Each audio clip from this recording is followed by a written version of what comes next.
From the studios of Farm Journal Broadcast, this is AgDay.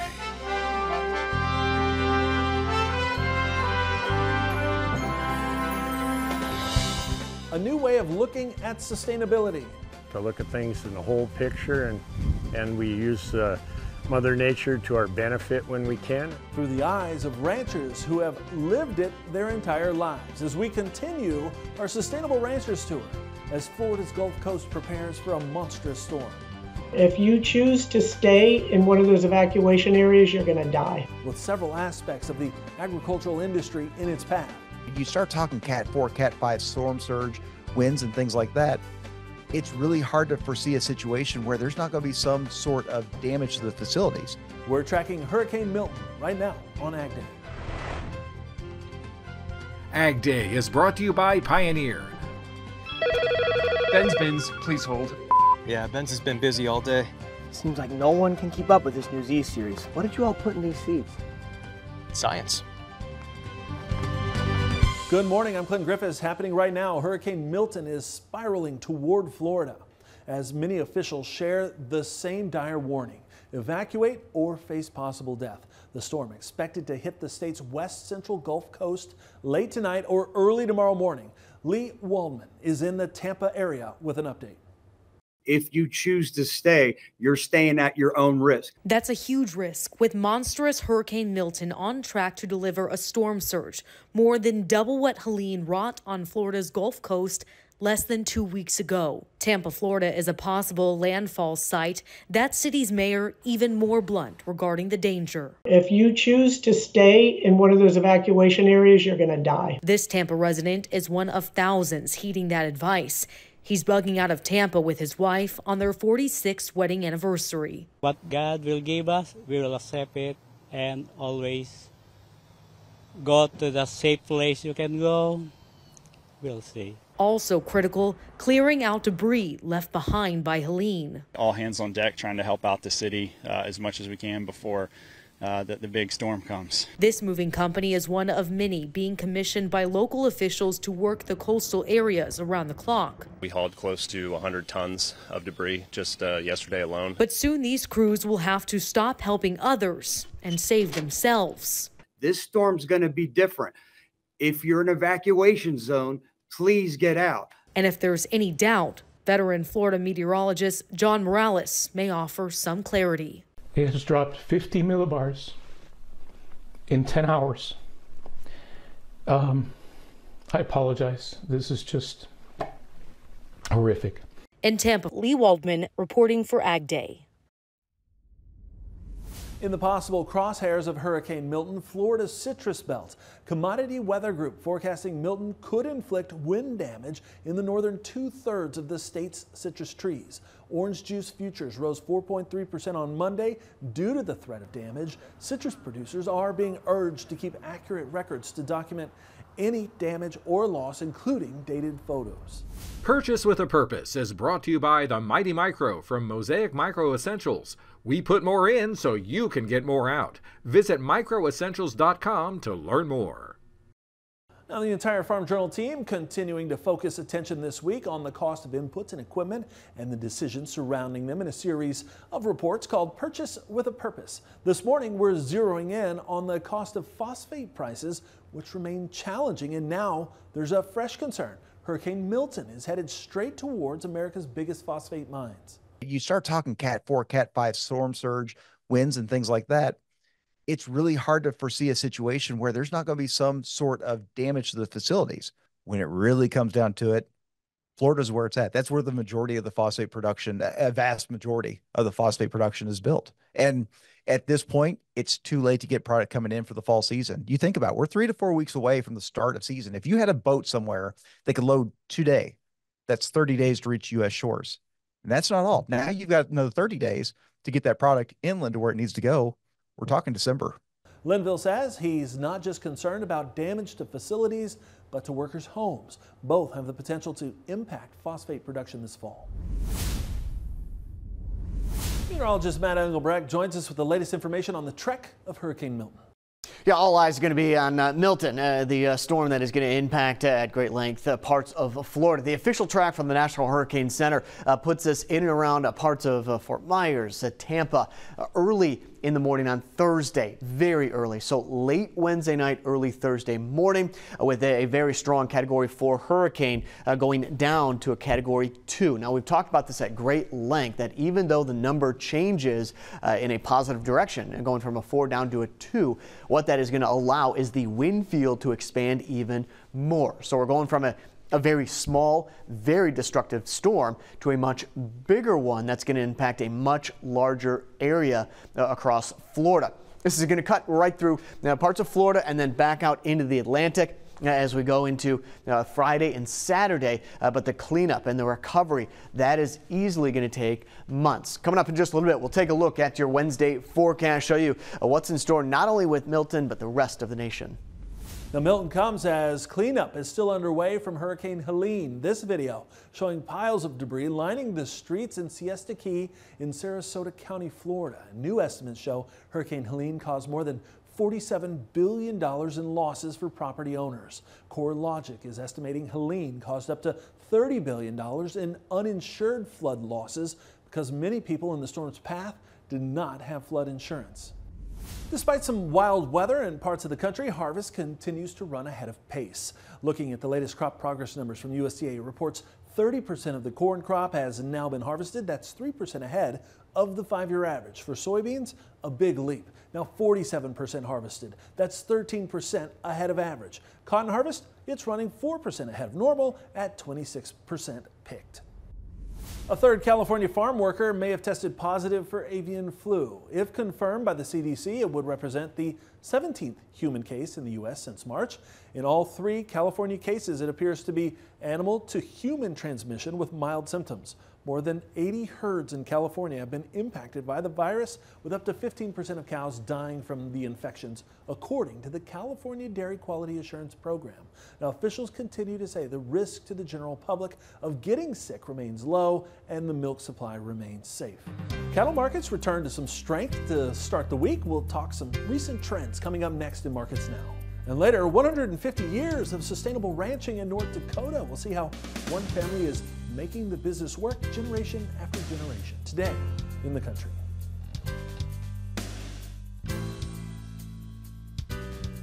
Purchase with a Purpose is brought to you by Frontier Precision Agriculture, who knows farming success demands the best efficiencies and smart decision making. Get your field intelligence at frontierprecision.com/ag.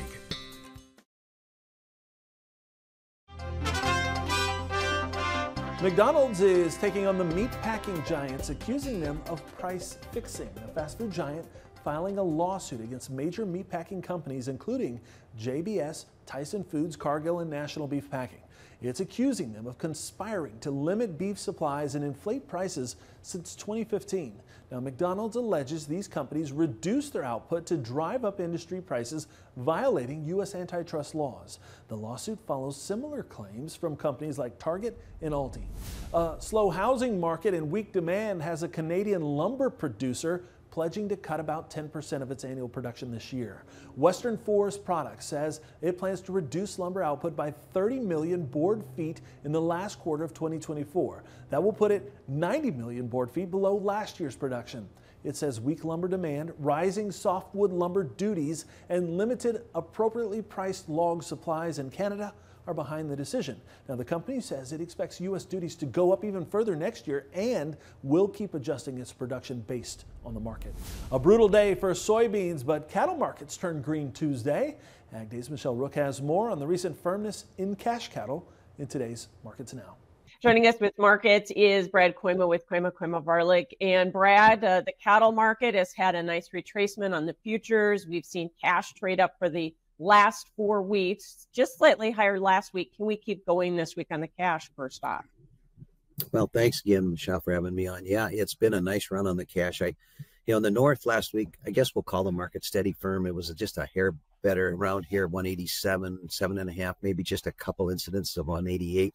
The south was fully $1 higher, though, at 186, so a little better, but it felt like it slowed up a little bit, a little less momentum than we had a couple of weeks before that, where we saw the market 2 to 3 higher. you got a packer that's trying to slow down the kill. He's trying to manage his margins. He's, I'm not sympathetic whatsoever, but they do have the ability to slow things down a little bit if they want to. The weight in the south continues to be a bit of a problem. We continue to be nice and current in the north. I'm going to call the market steady this week. Sometimes the kill cuts can spook the funds, but they've been long the cattle futures. Do you think they continue to defend their long and push us back above last week's highs or not? Well, love them or hate them, you have to be aware of them, okay? Because the funds certainly have the ability to influence the market. There's no question. So we've added about 30,000 open interest, which is a nice number. Not an overwhelming. It's not like, oh my goodness, this has never been this high. Not even close to that. But the open interest on Friday was actually down some because of the big liquidation in the October, and then we didn't add any to the back. So I wondered if maybe they've got enough for just a second here. We're going to start deliveries. If the buying dries up for a minute, you'll get a correction. But I would think you'd have to get pretty a long ways down here before you're going to really spook the funds very much. Probably the first level is against the 100-day, which is around 183.5 basis to December's. If they take out last week's highs, where could we go to? Well, we'll go test the contract high, 191 something. And then after that, we'll go put ourselves into a neighborhood where we've never been before. I thought that was a first quarter deal.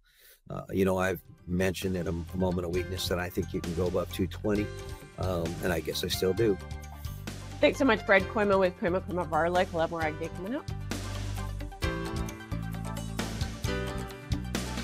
Watch Markets Now with Michelle Rourke on the Farm Journal YouTube channel, keeping you updated throughout the day on the markets at the open, midday, and close. Find out what moved the markets today and what to expect the market to do next.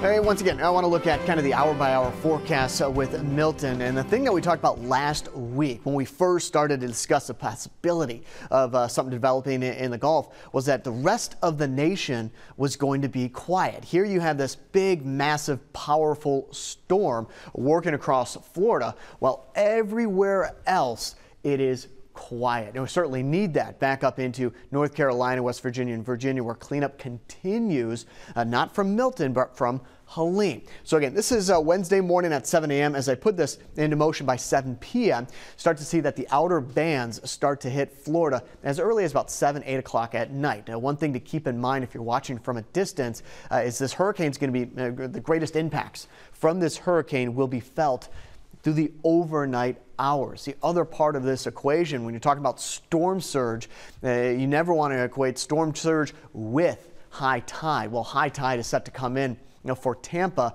at about 6 o'clock in the morning on the Thursday. So as the storm is making landfall, this is Thursday around 2 a.m., high tide will be coming in. Now, granted, it's not until 6 a.m., but that water level will continue to go up with the storm surge. So it's almost compounding the situation. So again, this is Thursday at 2 a.m. That little circle there, that is Milton. That's going to cut across Florida. And then overall, the data has supported a much slower progress with this storm. Originally, when it was very weak as maybe a Category 1 or tropical storm, the forward speed was pretty quick.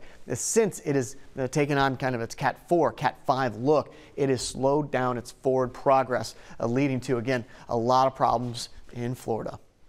Start off in South Carolina, cloudy, high around 75 degrees, low of about 62 degrees. American, Ohio, sunny, high around 70, low of 39. Baggs, Wyoming, mostly sunny, high of 77 degrees. The pork industry in several states are taking on a new law in Massachusetts. I'll explain that next. And later, the generational work of sustainable ranching is carrying through in North Dakota. We'll tour an operation putting their conservation goals to work in the country.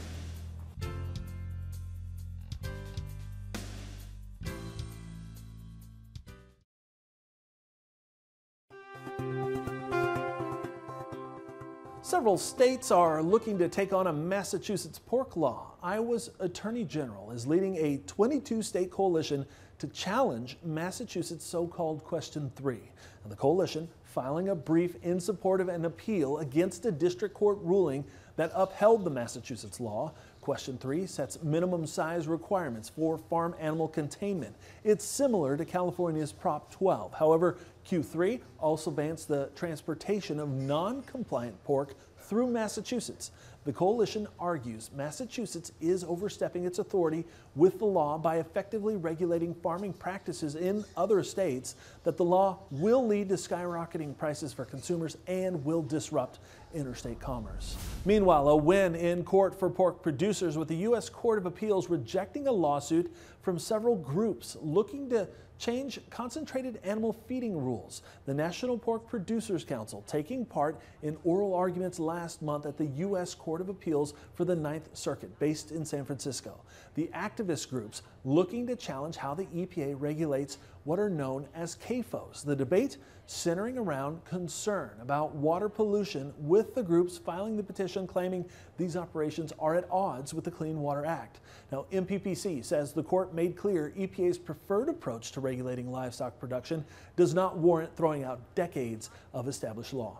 150 years is an awful lot of history for a farm or ranch. Up next, we'll see how one ranch family in North Dakota is living their sustainable dreams in the country. AgDay is brought to you by Winfield United. Unlock the full potential of every field with Winfield United crop protection solutions, built from decades of research. Built for success, built for you, built for it. Learn more at winfieldunited.com. Register now for the Milk Business Conference, December 10th and 11th in Vegas, for a chance to win tickets to the National Finals Rodeo while in town.